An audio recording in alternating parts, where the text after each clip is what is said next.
నమస్తే, తెలుగు రాజ్యంకి స్వాగతం. నేను మీ సంధ్య. రాజధాని అంశం మరొకసారి ఏపీలో చిచ్చు రాజేయబోతోందా అంటే అవుననే సమాధానం చాలా స్పష్టంగా వినిపిస్తోంది. కాసేపటి క్రితం విజయసాయిరెడ్డి గారు చేసిన ట్వీట్ మరొకసారి చర్చకు దారితీసింది. మరీ ముఖ్యంగా దారుణమైన విషయం ఏంటంటే 12 సంవత్సరాలు అయిన తర్వాత కూడా, అంటే రాష్ట్రాలు విడిపోయిన తర్వాత కూడా ఏపీకి సంబంధించి రాజధాని అంశం గురించి ఇంకా చర్చ జరగడము అనేది చాలా బాధాకరమైన విషయం. ఈ నేపథ్యంలో రాజధానిలో జరిగిన అవినీతి అక్రమాలను బయటపడతాను త్వరలోనే అంటూ విజయసాయిరెడ్డి గారు చేసిన ట్వీట్ ఒకటి. మరొక వైపు జగన్ గారు చేసిన వ్యాఖ్యలకు సంబంధించి సీఎం చంద్రబాబు నాయుడు గారు ఎక్కడిక్కడ ఖండిస్తూనే ఉన్నారు. ఎవరు అవునన్నా కాదన్నా అమరావతి ఏపీ రాజధాని అంటూ ఆయన ఖరాఖండిగా చెప్పేస్తున్నారు. ఏపీ ప్రజల మనోభావాలు దెబ్బతీసే విధంగా ఈ వ్యాఖ్యలు ఉన్నాయా అని అంటే చాలా కన్ఫ్యూజన్లో, చాలా బాధాకరంగా, ఏం జరుగుతుందో తెలియని అయోమయ పరిస్థితిలో వాళ్ళందరూ ఉన్నారు. ఏం జరుగుతుందో తెలుసుకునే ప్రయత్నం చేద్దాం. చరిత్రకారులు, సినీ రాజకీయ విశ్లేషకులు చిలాగడ శ్రీకాంత్ గారు మనతో ఉన్నారు. ఆయన మాటలు. శ్రీకాంత్ గారు నమస్తే. నమస్కారం సంధ్య గారు. రాజధాని అనేది రాష్ట్రానికి అవసరమా, గుర్తింప, రాజకీయమా, ఏమంటారు? అది అస్తిత్వం. రాజధాని అనేది ఉనికి, అస్తిత్వం, గుర్తింపు, ప్రాధాన్యత, గౌరవం, స్థాయి. ఎందుకంటే కానీ ఇక్కడ మీరు చెప్పిన ఆ మాటల కన్నా రాజకీయం ఎక్కువ కనిపిస్తుంది కదా, అందుకే క్వశ్చన్ అడగడం. 12 సంవత్సరాల పాటు మనకి ఇక్కడ మనం గతంలో కూడా మాట్లాడుకున్నా, మీకు 5 సంవత్సరాల కాలం అక్కడ మీకు కొద్దో గొప్ప ప్రయాణం జరిగిన తర్వాత అక్కడి నుంచి జగన్మోహన్ రెడ్డి గారు ఆ తర్వాత 5 సంవత్సరాలు ఏంటంటే ఇక్కడి నుంచి వెళ్ళిపోదాం 3 రాజధానులు అనేటటువంటి నినాదం ఆయన తలకెత్తుకోవడం అనేది ఒక ఇంత ఆత్మహత్యా సదృశ్యం కాబట్టి 11 స్థానాలు పరిమితం చేశారు. వారు అక్కడ నిర్మాణాన్ని కొనసాగించి ఉన్నట్లయితే వారికి అధికారం కట్టబెట్టేవారేమో ప్రజలు, అది వేరే విషయం. ఇప్పుడు మీరు ఒక నిర్మాణం చేసుకుందాము, ఇది నిర్మాణానికి అనువైన స్థలమా, అనువైన స్థలం కాదా, లేకపోతే ఇక్కడ భూభాగం ఉందా, భూమి సేకరించామా, ఇవన్నీ మనం కాసేపు ఈ అంశాలని కాసేపు పక్కన పెడితే ఇక్కడ రాజధాని నిర్మాణం జరగాలి, దీనికోసం భూసేకరణ జరిగింది, ఇక్కడ నిర్మాణాలు ప్రారంభమయ్యాయి అన్న తర్వాత ఏంటంటే దానిని కొనసాగించుకుంటూ వెళ్ళాలి తప్ప ఇది ఇప్పుడు ఇక్కడ అనువైనదా కాదా, లేకపోతే ఇప్పుడు ఇక్కడ దీనిని నిర్మించవచ్చా వద్దా అనేటటువంటి మేధోపరమైనటువంటి సాంకేతికపరమైనటువంటి చర్చలు చేసి ఆ తర్వాత 5 సంవత్సరాల కాలంలో జగన్మోహన్ రెడ్డి గారు 3 రాజధానుల ప్రసక్తి ఆయన తీసుకొచ్చి ఆ తర్వాత మళ్ళీ అధికారం కోల్పోయి అధికారంలోకి వచ్చిన తర్వాత ఖచ్చితంగా అంత క్రితం 5 సంవత్సరాలు వాళ్ళు అక్కడ తమ పోరాటాన్ని, తమ ప్రయాణాన్ని కూటమి ప్రభుత్వం కొనసాగించింది కాబట్టి వాళ్ళు తిరిగి అక్కడే రాజధానిని నిర్మించాలని అనుకుంటారు. ఖచ్చితంగా మరొక చోటుకో ఇంకో చోటుకో వెళితే వాళ్ళు ఏమవుతుందంటే అవును మేము తప్పు చేశాము కాబట్టి తప్పును అంగీకరిస్తున్నాము అని చెప్పినట్లు అవుతుంది. ఇప్పుడు సాధ్యాసాధ్యాలను మనం ఒకసారి పరిశీలిస్తే మనం గతంలో కూడా మనం చర్చించాం. 2014లో అధికారంలోకి వచ్చిన కూటమి 2016 ప్రారంభం ఆనాటికి మీకు పూర్తి స్థాయిలో అక్కడికి వెళ్ళిపోవడం జరిగింది. వెళ్ళిపోయిన తర్వాత మీ కళ్ళు మూసి తెరిచేలోపు 19లో ఎన్నికలు వచ్చినాయి. 16, 17, 18 3 సంవత్సరాల కాలంలో ఏంటంటే అసలు ఇక్కడ ఎలా నిర్మాణం ఎలా చేయాలి, ఇక్కడ అనువైనటువంటి భూభాగం ఎంత ఉంది సేకరించినటువంటి భూమిలో, అట్లాగే అక్కడ వనరులు, వసతులు ఏ విధంగా, మౌలిక వసతుల కల్పన ఏ విధంగా చేయొచ్చు అనేటటువంటి ఒక అధ్యయనం జరిగింది. అధ్యయనం జరిగిన తర్వాతే మొట్టమొదట ముందస్తుగా వాళ్ళు అక్కడ మీకు ఏమీ నిర్మించకుండా వాళ్ళు మొట్టమొదట నిర్మించింది సచివాలయము, శాసనసభ, ఆ తర్వాత న్యాయస్థానాలకు సంబంధించినటువంటి భవన సముదాయాలు చేసుకుని పరిపాలనా సౌలభ్యం ఇక్కడి నుంచి పరిపాలన కొనసాగిస్తూ మనం అనుగుణంగా దీనిని ఏ విధంగా తీర్చిదిద్దుకోవచ్చు అనేటటువంటి ఒక చర్చ జరుగుతుండగా ఎన్నికలు ముంచుకు రావడం, జగన్మోహన్ రెడ్డి గారు అధికారంలోకి రావడం జరిగింది. సరే, తర్వాత ఇప్పుడు 2024 ఎన్నికల్లో అధికారంలోకి కూటమి తిరిగి వచ్చిన తర్వాత ఏంటంటే ఇప్పుడు ఈ అమరావతి అనేటటువంటి రాజధాని ఎక్కడైతే నిర్మించబడుతుందో దానికి చుట్టుపక్కల ఉన్నటువంటి నియోజకవర్గాల్లో తీసుకుంటే మనకు తాడికొండ ఎస్సీ రిజర్వ్డ్ నియోజకవర్గం వస్తుంది, మంగళగిరి నియోజకవర్గం వస్తుంది. ఇట్లా మీకు 2 నియోజకవర్గాలు పడుగు పేకలాగా కలిసిపోయి ఉంటాయి. మళ్ళీ అమరావతి ప్రాంతం నుంచి మనం విజయవాడలోకి వెళ్ళిపోవచ్చు అన్నమాట. ఇది మన కరకట్ట నుంచి విజయవాడలోకి మంతెన సత్యనారాయణ రాజు గారి ఆశ్రమం దగ్గర నుంచి మనం కృష్ణానది పరివాహక ప్రాంతం అయినటువంటి ప్రకాశం బ్యారేజ్ మీదకి మనం వెళ్ళిపోవచ్చు, విజయవాడలోకి వెళ్ళిపోతాం. అంటే ఈ 3 నియోజకవర్గాల పరిధిలోకి ఈ ప్రాంతం వస్తుంది.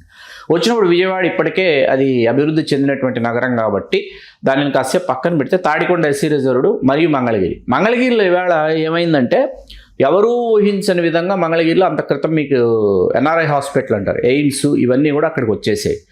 వచ్చిన తర్వాత మీకు ఈవేళ నారా లోకేష్ గారు ఏంటి పట్టుబట్టి ఆయన నియోజకవర్గాన్ని ఆయన హయాంలో కావచ్చు ఆయన కొనసాగుతారా, వేరే నియోజకవర్గానికి వెళ్తారా, మంగళగిరిని తన నియోజకవర్గంగా చేసుకుని ఆయన అక్కడే ఆయన భవిష్యత్తులో ఆయన ముఖ్యమంత్రి పీఠం అధిరోహించడానికి దానిని కేంద్రంగా చేసుకుంటారా, కేంద్ర స్థావరంగా అక్కడి నుంచి ఆయన తన ప్రయాణాన్ని పూర్తి స్థాయిలో కొనసాగిస్తారన్న విషయాలు మనం కాసేపు పక్కన పెడితే, ఈవేళ అక్కడ అండర్ డ్రైనేజ్ అనేది చాలా ప్రమాదకరమైనటువంటి పరిస్థితులు ఆ నియోజకవర్గంలో ఉంటే, భారతదేశంలో అండర్ డ్రైనేజ్ సిస్టమ్ ఒక కాన్స్టిట్యున్సీలో 1000 కోట్ల రూపాయలు ఖర్చు పెట్టి చేస్తున్నది మనకు మంగళగిరిలో కనిపిస్తుంది.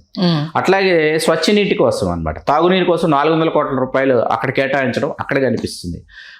నియోజకవర్గం మొత్తంలో 100 శ్మశానాలు ఏవైతే ఉన్నాయో శ్మశానాలు అన్యాక్రాంతం కాకూడదు, కబ్జాలకు గురి కాకూడదు.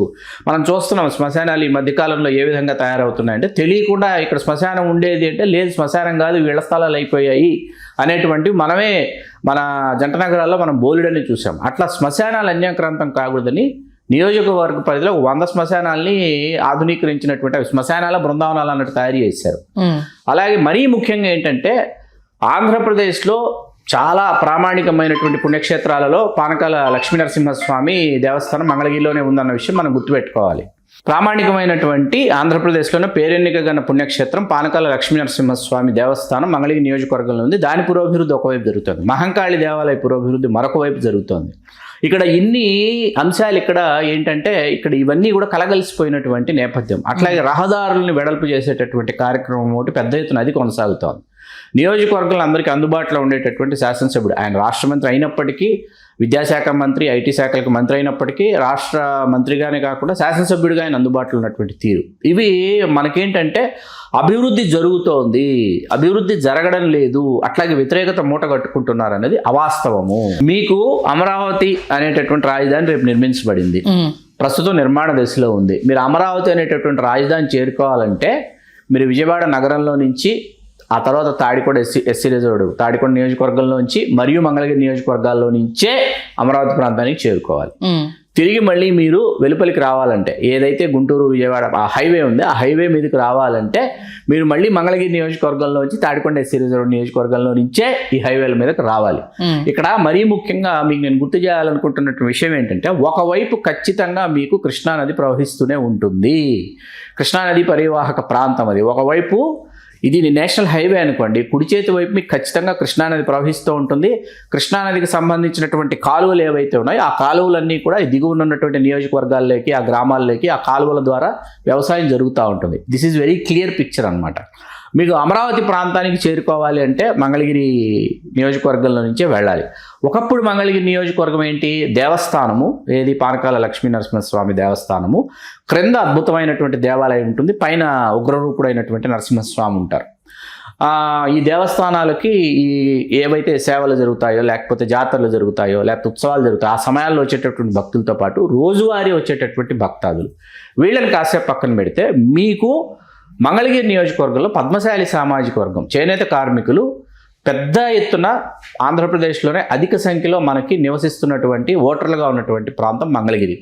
ఎందుకంటే చేనేత కార్మికులు వేల సంఖ్యలో, వందల సంఖ్యలో కాదు వేలాది కుటుంబాలు వాళ్ళు చేనేత రంగం మీద ఆధారపడినటువంటి కుటుంబాలు. అందుకే మీకు మురుగుడు హనుమంతరావు గారు, కాండ్రు కమల గారు ఇట్లా పద్మశాలి సామాజిక వర్గానికి చెందినటువంటి వారు ఇక్కడ శాసనసభ్యులుగా వాళ్ళు గెలిచిన నేపథ్యం ఉంది. అట్లాగే మురుగుడు హనుమంతరావు గారు రాష్ట్ర మంత్రిగా చేసినటువంటి చరిత్ర కూడా ఉంది. మన గతంలో జీవి రత్తయ్య గారిని ఆయన తాడికొండ జనరల్ నుంచి కూడా శాసనసభ్యుడిగా పోటీ చేశారు. తెలుగుదేశం ఎంఎస్ఎస్ కోటేశ్వరరావు అని చెప్పేసి కమ్మ సామాజిక వర్గం, వీళ్ళు అక్కడ శాసనసభ్యులుగా చేశారు. ఆళ్ళ రామకృష్ణారెడ్డి గారు వారు 2 పర్యాలు వారు శాసనసభ్యుడిగా 14, 19 వారు అక్కడ ప్రాతినిధ్యం వహించారు. తులాబంధుల నాగేశ్వరరావు గారిని బలిజ సామాజిక వర్గం, ఆయన ఒకసారి ప్రాతినిధ్యం వహించారు. మరీ ముఖ్యంగా వేములపల్లి శ్రీకృష్ణ గారు ఇక్కడి నుంచి పోటీ చేసి, ఆయన కమ్యూనిస్టు పార్టీ అగ్ర నాయకులలో ఒకరు, వేములపల్లి శ్రీకృష్ణ గారు పోటీ చేసి వారు గెలుపొందినటువంటి నేపథ్యం 2 పర్యాయాలు. చెయ్యెత్తి జైకొట్టు తెలుగోడ పాట తెలుసా మీకు? చెయ్యెత్తి జైకొట్టు తెలుగోడ గతమెంత ఘనకీర్తి కలవడ. ఆ గీతం చైతన్యవంతమైన స్ఫూర్తిదాయకమైన తెలుగువారి గీతం రచించింది వేములపల్లి శ్రీకృష్ణ గారి. ఇటువంటి ఒక నియోజకవర్గం మంగళగిరి అంటే ఏబిసిలో బి కేటగిరీకి చెందినటువంటి ఒక కాన్స్టిట్యున్సీ ఇవాళ A+ కేటగిరీలోకి వెళ్ళేటటువంటి పరిస్థితి. ఎందుకు? నారా లోకేష్ గారు అక్కడి నుంచి పోటీ చేసి గెలుపొందడం. అట్లాగే మీరు అమరావతిలోకి వెళ్ళాలంటే మంగళగిరి నియోజకవర్గం గుండానే మీరు అమరావతి ప్రాంతానికి చేరుకోవాలి. మీరు ఖచ్చితంగా కాబట్టి ఏంటంటే ఇది అభివృద్ధి చెందితేనే అమరావతి అనేది పూర్తి స్థాయిలో నిర్మాణమై అక్కడ అది అభివృద్ధి చెందుతుంది అనమాట. ఇప్పుడు ఇక్కడ అభివృద్ధి అంతా కేంద్రీకృతం అయిపోయిన తర్వాత ఇప్పుడు మా విధానం అనేటటువంటి చర్చ మరొకమారు తీసుకురావటం, తర్వాత జరుగుతున్నటువంటి అభివృద్ధి కార్యక్రమాలు జరగలేదనటం, లేకపోతే ఇక్కడికి ఏమీ లేదు మిథ్యా అని చెప్పడం అనమాట. మరి ఈ జరుగుతున్న అభివృద్ధి అంతా ఏంటి? ఇవి ఆన్ పేపర్ ఉన్నాయి, ఆన్ రికార్డు ఉన్నాయి, అక్కడే అభివృద్ధి జరుగుతూ ఉంది. జరగలేదని విపక్షాలు గొడవ చేస్తున్నాయి. ఒక పక్షమే ఏమంటారు, ప్రతిపక్ష హోదా కూడా లేనటువంటి పార్టీ చేస్తున్నటువంటి గగ్గోలు. ఇవాళ విజయసాయిరెడ్డి గారు ఏంటంటే అనుకూలంగా, జగన్మోహన్ రెడ్డి గారికి అనుకూలంగా వారు చేసినటువంటి వ్యాఖ్యలు, బయట పెడతాను, అక్రమాలు బయటపడతాను. అది ఇప్పుడు ఎట్లా ఉంటుందంటే, ఇప్పుడు అక్కడ ఒకవైపు కార్యక్రమాలు కొనసాగుతూ ఉన్నాయి, నిర్మాణాలు కొనసాగుతూ ఉన్నాయి, విదేశీ పెట్టుబడుల గురించి, లేకపోతే దావోస్కు వెళ్ళి వచ్చినటువంటి సంఘటనలు కావచ్చు, అక్కడి నుంచి వస్తామనుకున్నటువంటి ప్రాజెక్టులు కావచ్చు, కంపెనీలు కావచ్చు, ఇవన్నీ ఏంటంటే ఇవి వచ్చేటప్పుడు ఇప్పుడు మనం గతంలో కూడా అండి నేదురుమల జనార్దన్ రెడ్డి గారు ముఖ్యమంత్రిగా ఉన్నప్పుడు హైటెక్ సిటీకి సంబంధించి, మాదాపూర్లో హైటెక్ సిటీకి సంబంధించినటువంటి శంకుస్థాపన ఆయన ముఖ్యమంత్రిగా ఉన్న సమయంలో వేశారు. ఆయన తర్వాత మనకి కోట్ల విజయభాస్కర్ రెడ్డి గారు వచ్చారు, ఎన్టీ రామారావు గారు వచ్చారు, ఆ తర్వాత చంద్రబాబు నాయుడు గారు వచ్చిన తర్వాత మీకు 99 నుంచి పరుగులు తీసింది. ఎవరో శంకుస్థాపన చేశారు, ఎవరో ప్రారంభించారు. కాకపోతే చంద్రబాబు నాయుడు గారు ఏంటంటే ఆయన విజనరీ ఏదైతే ఉందో ఐటీ అనేది భవిష్యత్తులో ఖచ్చితంగా కనీవిని ఎరుగని విధంగా మానవ జీవితాలను ప్రభావితం చేస్తుంది, ఇదే పూర్తి స్థాయిలో మనుషుల యొక్క భవిష్యత్తు ఇదే అవుతుందని ఆయన ముందుగానే పసిగట్టినటువంటి ఒక ముఖ్యమంత్రిగా ఏంటంటే ఆయన ఈవేళ హైటెక్ సిటీలో మనం చూస్తున్నటువంటి నిర్మాణాలు, ఆ నిర్మాణాలకి ఏదైతే స్ఫూర్తి ఉందో, పునాది ఉందో, దానికి సంబంధించి చంద్రబాబు నాయుడు గారి కళలు చాలా ఉన్నాయి. దానిని మనం ఎట్టి పరిస్థితుల్లో కొట్టిపారేలేనటువంటి పరిస్థితి అనమాట. చాలామంది చాలా రకాలుగా చాలా వ్యాఖ్యానాలు చేస్తారు. అట్లాగే ఇప్పుడు ఏంటంటే ఇక్కడ జరుగుతున్నటువంటి అభివృద్ధి, ఈ అభివృద్ధిని అడ్డుకోవాలి, లేకపోతే ఈ ప్రయాణాన్ని అడ్డుకోవాలి. అడ్డుకుంటే ఏమవుతుంది? సరే, వచ్చే ఎన్నికల్లో ఎవరు అధికారంలోకి వస్తారు? జగన్మోహన్ రెడ్డి గారు అధికారంలోకి వచ్చారని అనుకుందాం కాసేపు. వైఎస్ జగన్మోహన్ రెడ్డి గారు అధికారంలోకి వచ్చారు, వైకాపానే అధికారంలోకి వచ్చిందని అనుకున్నాం. వచ్చిన తర్వాత ఏంటంటే మావిగన్ అనేటటువంటిది వారి చేతిలో ఇవాళ ఉన్నటువంటి బ్రహ్మాస్త్రం. బందరు, అదే మచిలీపట్నం, విజయవాడ, గుంటూరు తీసుకున్నారు, సంతోషం, ఎవరు కాదనటం లేదు. ఇక్కడ ఏమవుతుందంటే ఇప్పుడు ఇప్పటిదాకా ఇక్కడ పెట్టినటువంటి పెట్టుబడులు ఏది అమరావతి ప్రాంతంలో, నేను మంగళగిరి గురించి మాట్లాడటంలో, విజయవాడ గురించి మాట్లాడటంలో, తాడికొండ శ్రీధరుడు గురించి మాట్లాడటంలో, అమరావతి ప్రాంతంలో పెట్టినటువంటి పెట్టుబడులు, జరిగినటువంటి నిర్మాణాలు, ఇక్కడ అయినటువంటి వ్యయం, ఇదంతా ఏం చేద్దాం అనుకుంటున్నారు? ఇదంతా ఎవరి సొమ్ము? ప్రజల సొమ్మే కదా. మనం పన్నుల రూపంలోనో లేకపోతే మరొక రూపంలోనో మనం ప్రభుత్వానికి చెల్లించినటువంటి వాటి రూపంలో నుంచే ఈవేళ అక్కడ నిర్మాణాలు జరిగినా, ఏం జరిగినా, ఏ కార్యక్రమం జరిగినా, మరి ఇది ఈ ప్రజల సొమ్ముని కాదు, మేము మరీ సరికొత్తగా మళ్ళా మేము ఇక్కడి నుంచి ప్రారంభిస్తాం, ఇలా ఎన్ని సంవత్సరాలు చేస్తారు? సరే, ఆ తర్వాత 5 సంవత్సరాలు మీరు నచ్చలేదు, మళ్ళీ కూటమి అధికారంలోకి వచ్చింది, మళ్ళీ ఏమవుతుంది అంటే వస్తున్నా పోతున్నా బోరామచిలక అంటే రావద్దు రైలు బండి అని పాట పాడుకున్నట్టుంది నాకైతే. ఓకే, అంటే ఒక చోట ఒక నిర్మాణం ప్రారంభమైన తర్వాత అది పూర్తయ్యి అక్కడ తర్వాత ఏం జరుగుతుంది, ఏ కార్యకలాపాలు జరుగుతాయి, ఏ పాలనా యంత్రాంగం, ఏ ప్రభుత్వ యంత్రాంగం పనిచేస్తుందని చెప్పి మనం మాట్లాడుకోవాలి. ఇక్కడ బందరు దాని స్థాయిలో అది అభివృద్ధి చెందిందండి. పోర్టు కానీ, బందర్ పోర్టు, ఆ తర్వాత సీ కోస్ట్, ఇవన్నీ ఏంటంటే మనకి మంగినపూడి బీచ్ అంటారు అవి. అట్లాగే ఆ తర్వాత మీకు ఏంటంటే మీకు నదులు వచ్చి, కృష్ణానది వచ్చి సముద్రంలో కలుస్తుంది అనమాట, అది కావచ్చు. ఇవన్నీ ఏంటంటే అద్భుతమైనటువంటి, అసలు మనం కళ్ళతో అసలు ఒక ఏమంటారు భూలోక స్వర్గం లాంటి ప్రాంతం అనమాట. అక్కడికి వెళితే అర్థమవుతుంది.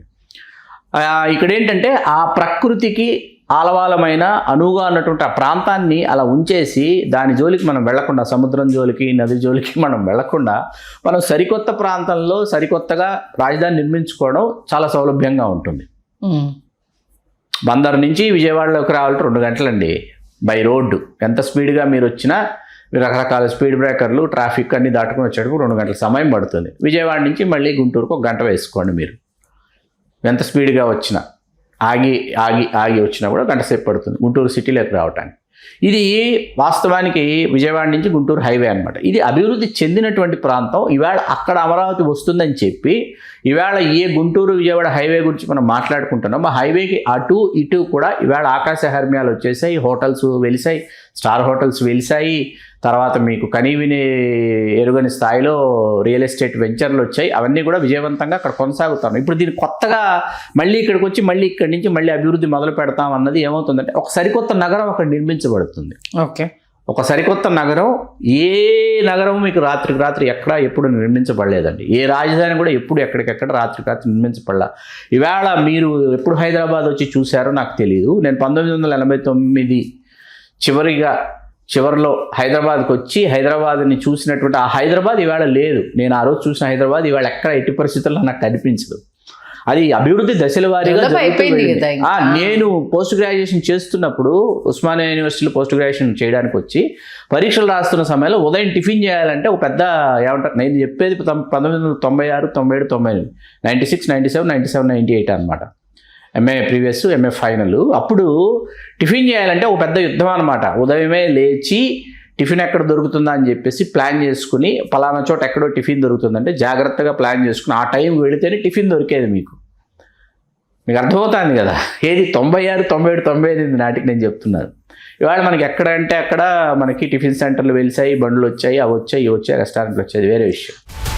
హలో, తెలుగు రాజ్యం ఛానల్ చూస్తున్నారా? సామాజిక, రాజకీయ, జీవన చిత్రణే తెలుగు రాజ్యం. అతిశయోక్తులు, అసత్యాలు ఉండవు. రాజకీయ కోణం కాదు, ప్రజా కోణమే కొలబద్ద. తెలుగు రాజ్యం వీక్షణ మీ ఉత్తమ అభిరుచికి నిదర్శనం.